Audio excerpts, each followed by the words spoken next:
নমস্কার বন্ধুরা, চলে এলাম আজকে একটা নতুন ভিডিও নিয়ে। রিসেন্ট ঘুরে এলাম নৈনিতালের অনেক দৃশ্য ক্যামেরাবন্দি করেছি, আজ সেগুলোই দেখাবো।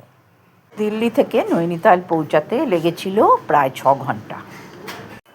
প্রথম দিনই আমরা একটা গাড়ি ভাড়া করে পৌঁছে গেছিলাম সাইট সিন দেখতে। এটা হয়ে গেল স্নো পয়েন্ট। পথে যেতে যেতেই দেখলাম পাহাড়ের মধ্যে সূর্যাস্ত, সূর্য ডুবে যাচ্ছে, অপূর্ব।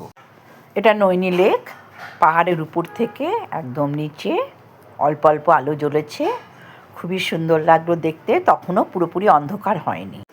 এটা নৈনি লেকের সন্ধেবেলার দৃশ্য, যখন সব আলো জ্বলে গেছে, অপূর্ব। পৌঁছে গেছি নয়না দেবীর মন্দিরে, ভীষণ শান্তি পেলাম এখানে গিয়ে। নৈনিতালের মল রোড, এখানে প্রচুর দোকান আছে। বাইরে গেলে আমাকে একটু শপিং করতেই হয়, এটা আমার নেশা, তাই টুকটাক শপিং সেরে ফেললাম। সব শেষে ভাঁড়ের চা। পরের দিন গেলাম ভীমতাল, সত্যি অপূর্ব।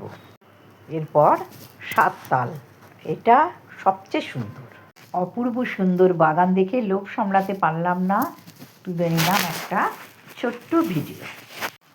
এবার ফেরার পালা, ফিরে এলাম একরাশ মুগ্ধতা নিয়ে। আজ এইটুকুই।